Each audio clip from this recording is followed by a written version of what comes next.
Fala pessoal, aqui quem fala é o Murilo do canal e da página Murilo Critica e hoje estamos aqui para mais um vídeo, para mais uma crítica.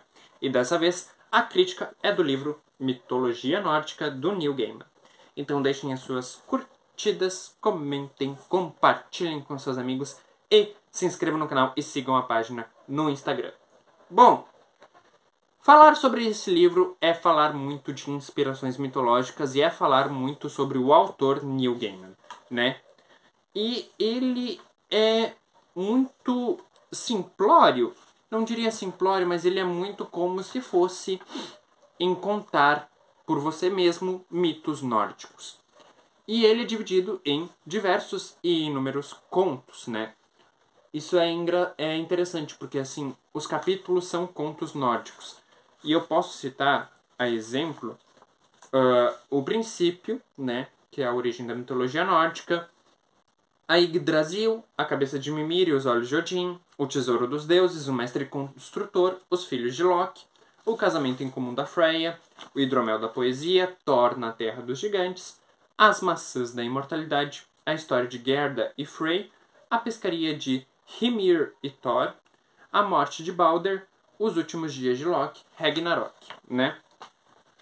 Que é basicamente que o autor, que é o Neil Gaiman, ele coloca na sua apresentação, que ele tem uma apresentação, ele faz isso muito bem, que ele coloca na apresentação muito sobre o quanto esses mitos se perderam ao longo do tempo. Muito do que a mitologia nórdica fez e propôs se perdeu ao longo da história da humanidade.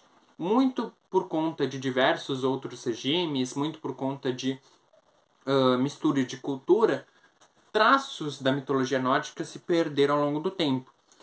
Aí ele explica em sua apresentação que a graça desse livro é literalmente a diversão de contá-los por você mesmo, e é isso que ele vai fazer.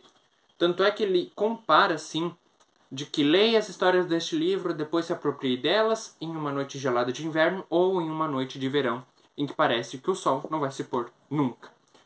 Aí ele diz até, nessa clareira, conte a seus amigos o que aconteceu quando o martelo de Thor foi roubado, ou como Odin obteve o hidromel da poesia para os deuses, né?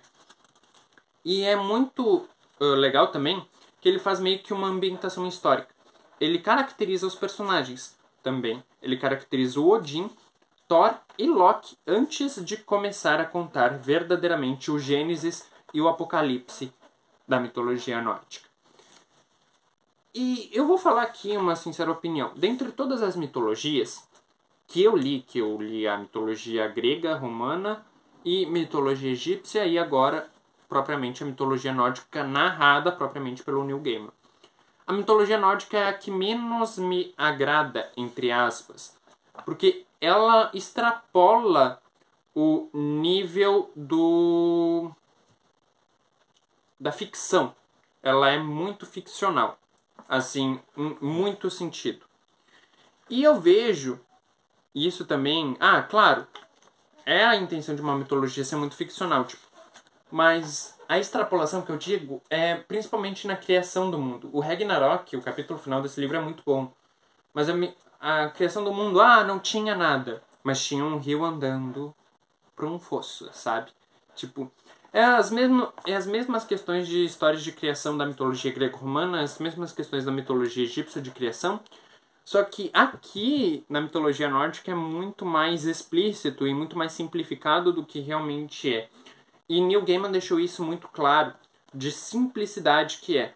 Isso eu não gostei tanto do trejeito, da forma de como ele contou isso. Então, dentre todas as questões da mitologia, assim, nórdica, esse é um ponto atrás que eu deixo nesse livro, da forma como Neil Gaiman contou a origem da mitologia nórdica, que é uma coisa que eu não gostei propriamente.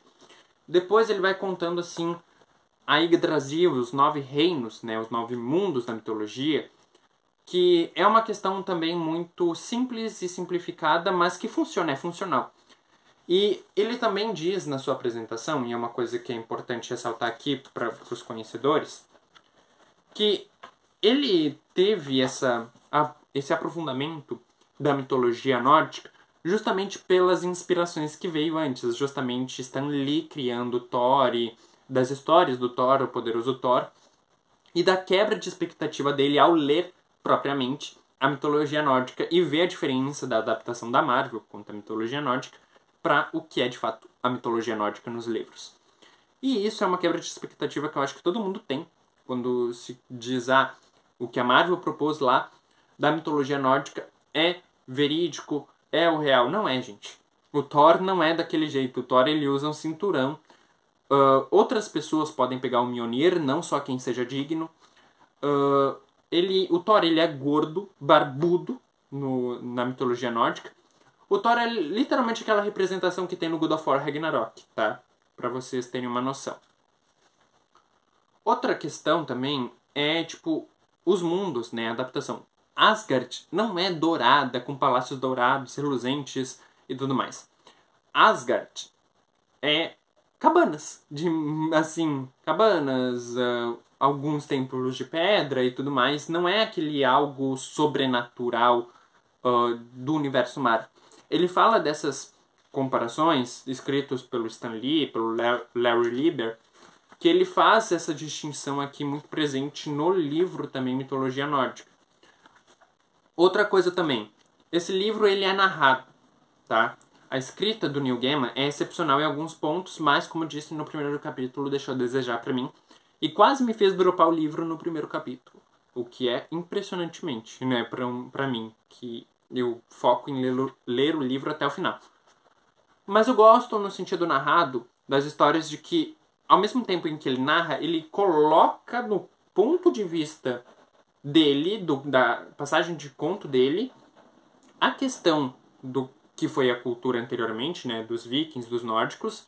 Ele coloca esse ponto assim de diálogos adaptados, obviamente esses diálogos poderia ter sido de outro jeito na mitologia real, nos contos lá dos nórdicos na época histórica, mas aqui ele retrata de uma forma, não digo fidedigna, mas o mais fiel que ele conseguiu fazer com os dados o qual ele possuía.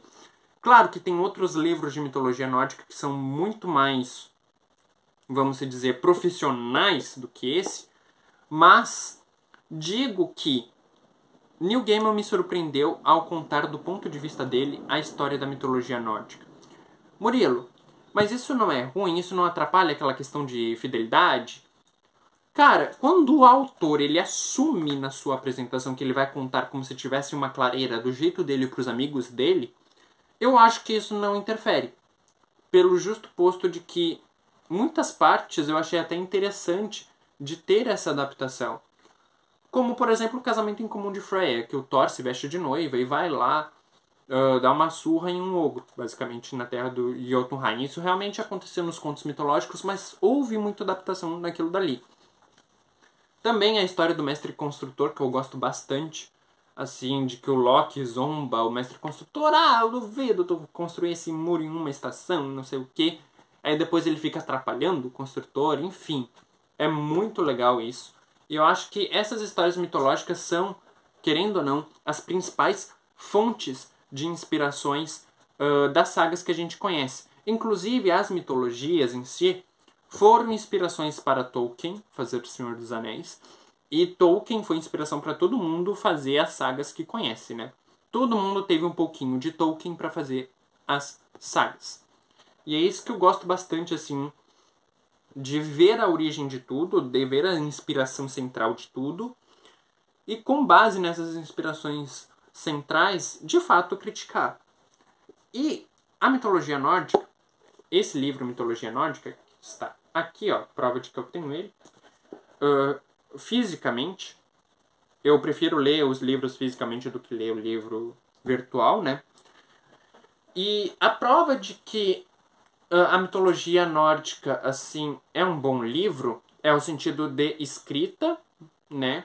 É um sentido de aprofundamento narrativo, que propriamente ali nos contos não tem um intervalo de tempo fixo, ele conta por capítulos, e cada capítulo é um conto, em que eu gosto bastante de ver o desenrolar, assim, das coisas como originaram, e acho que esse livro ele cumpre o papel dele muito bem.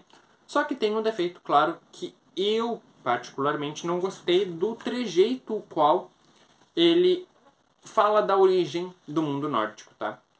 Ele poderia ter, de certa forma, aprofundado um pouco mais do que dizer antes não tinha nada, mas tinha um rio correndo ali. Tipo, é literalmente isso. Ó, existia apenas um mundo feito de névoa, sem forma nem contorno, né? Ao norte fica o mundo escuro. Nele, 11 rios cortavam a névoa. Então, tinha alguma coisa, sabe? E além dele ter essa exemplificação que não existia nada, ele literalmente fala, antes do princípio, não havia nada. Mas tinha ali. O princípio foi dado à largada com base nisso. Então, assim, os termos que ele usa para descrever a origem, para mim, são muito falhos. Tá? Devia ser, de certa forma, utilizado outros. Claro que a criação ali é um negócio muito mítico, e eu entendo, é um negócio mítico e que ninguém tem, de fato, uma noção ali da mitologia nórdica propriamente, mas creio que ele poderia, em sua escrita, ter fortalecido ainda mais a questão como um todo. Aqui, eu também ressalto que, para mim, um dos principais capítulos e um dos melhores capítulos é a apresentação do Neil Gaiman, porque ele retrata tudo que ele vai falar durante o livro. E como ele vai falar. Ele explica em sua escrita como ele vai fazer o livro. Como ele fez o livro e como ele vai contar as histórias.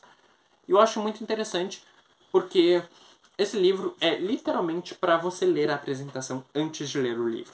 Para tu entender todo o contexto do qual a narração do Neil Gaiman vai trabalhar. E é por isso que eu dou uma nota 9.2 para a mitologia nórdica de Neil Gaiman.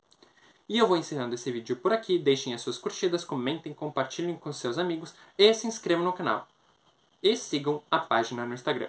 Vejo vocês. Até a próxima!